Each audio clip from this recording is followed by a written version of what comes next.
like I'm on Tinder right now. Tinder? Yeah, Tinder. What are you doing on Tinder? Finding some really cute and attractive guys. Because I have all these Tinder guys, you know. Yeah. However, Tinder, it's like so easy. I'm just like left, black men. left, black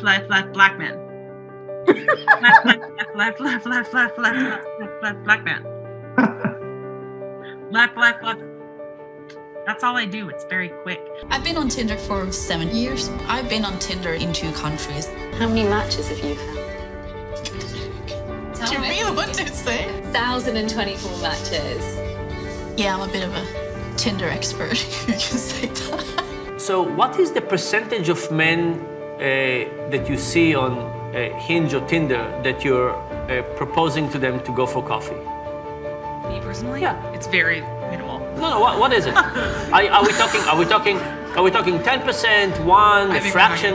2%. 2%. So 2. And I'm not even asking. I will say yes if they ask.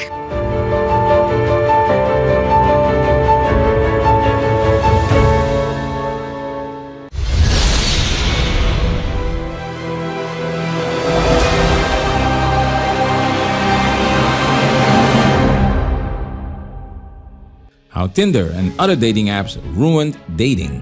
Why men shouldn't use dating apps. Welcome to Manosphere Highlights Daily. From the moment Tinder went live in 2012, it has taken the dating world by storm.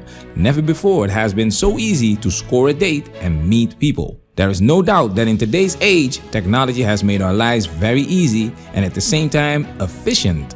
And people have used it to benefit in many ways. But easier does not mean better, especially for men when it comes to dating apps. There are some negative effects attached to dating apps. The huge amount of profiles on apps paralyzes us and makes us reject people more quickly. About 50.2% or 124.6 million American adults are single. In 1950, that number was around 22%. Which makes us wonder if it's not time to delete these apps. Tinder was the first dating app to introduce the swipe method. It followed a unique feature, choosing a companion by swiping the user profile to the right and rejecting the profile by swiping to the left. 75 million people use Tinder every month. 7.8 million of those users are from the US. 75.8% of Tinder users are men, and on Bumble this is 67.4%. See where I'm going with this? There's an imbalance. With so much on offer, we reject more quickly and get stressed about choice. Choice overload. The endless stream of profiles on the apps leads to a general dissatisfaction and makes people more pessimistic about their chances, causing them to increasingly reject options.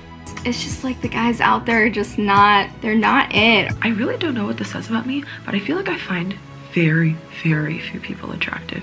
And it's not because I think that I'm better than everyone else. I'm like, oh my god, you're all out of my league. Like, I don't know, like I genuinely just like physically just find very few people attractive. Looks do play a very important role when it comes to online dating. If you ask people what kind of partner they are looking for, they might say they are looking for someone who is entrepreneurial, has their own business, and has a sense of humor. I was sitting by my phone, swiping.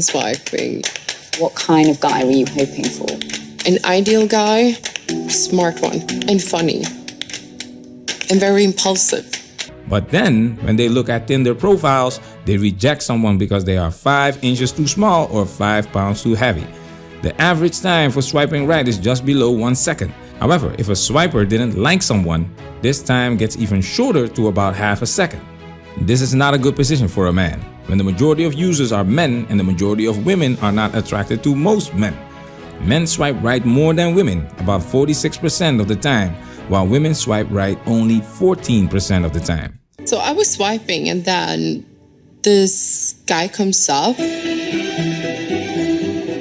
This is someone who is well-traveled and still works very hard. So I thought, oh, great. Let's swipe right on that.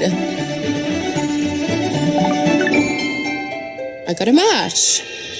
On this channel, we highlight female nature in conjunction with modern society, and the statistics seem to confirm what we have emphasized many times, that men are less selective than women in choosing their potential partners. So why are people using this app? self-confidence boosting procrastination, 44.44%, looking for a hookup, 22.22%, other reasons, 29.16%, looking for a relationship, 4.16%. So there's a high chance that you're just boosting someone's ego, women's egos to be more specific.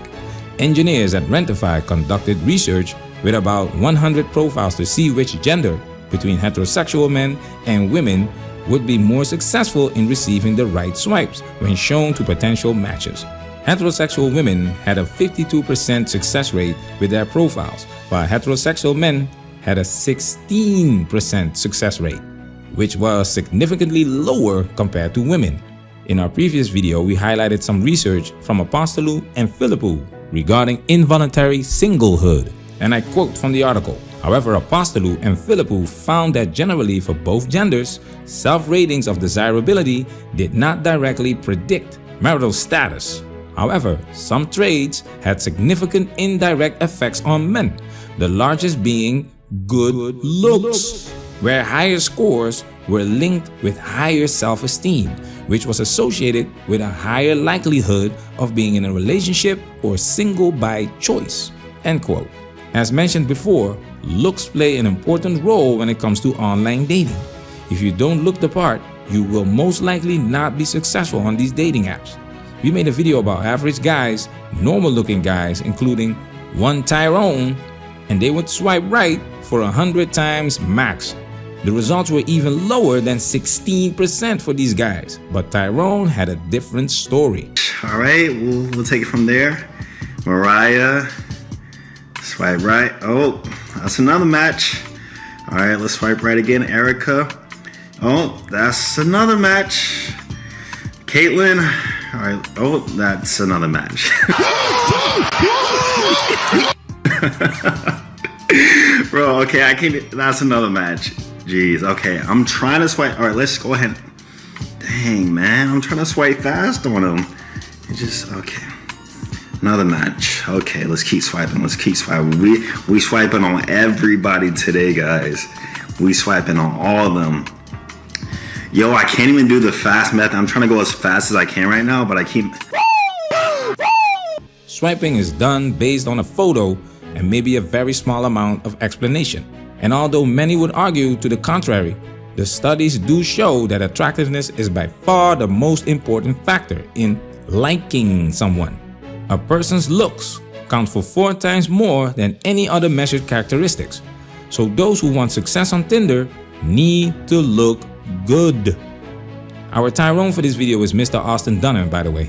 But this is a big deal because most guys are rejected, and negative experiences like ghosting, breadcrumbing, and catfishing on these dating apps can lead to mental health problems. Tinder users reported having lower level of satisfaction with their faces and bodies and having lower levels of self-worth than the men and women who did not use Tinder, according to a study from the University of North Texas.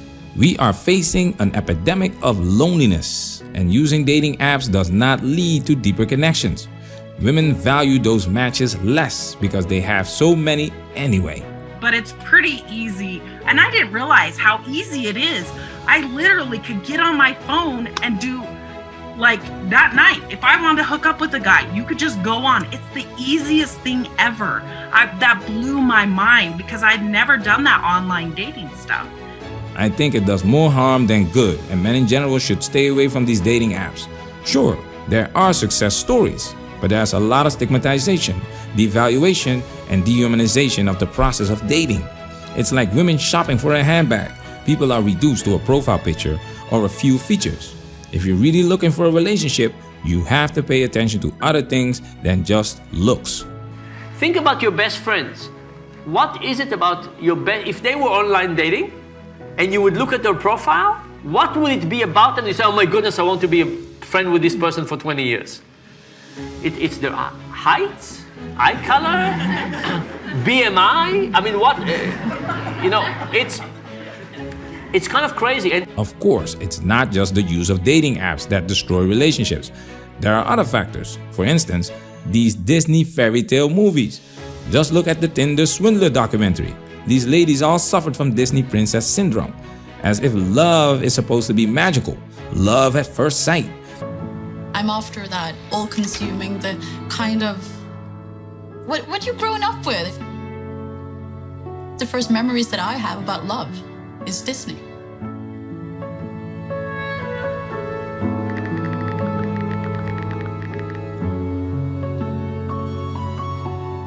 I had memorized the entire Beauty and Beast cassette. I knew all the songs. I just love Belle. She's this small town girl like me, hoping for something bigger. She meets this person, then she saves him in a sense, or he saves her as well, like to go into a different life together. It just sticks with you, like the feeling of a prince coming to save you. And I think that even though you know it's not real, it's still with you a bit. I think everyone has that little bit of hope deep down inside that will be as magical as they were portraying it to be. This idea of a relationship is too romantic and not based on practical considerations. No time is taken to let anything develop. So fellas, go where you are wanted and stray from where you aren't. Surround yourself with positive people and environments. Stop giving these women free attention. Often we look so long at the closed door that we do not see the one that has been opened for us. Let me hear your thoughts in the comment section. Manosphere, we working. Protect yourself at all times. This video has officially been highlighted.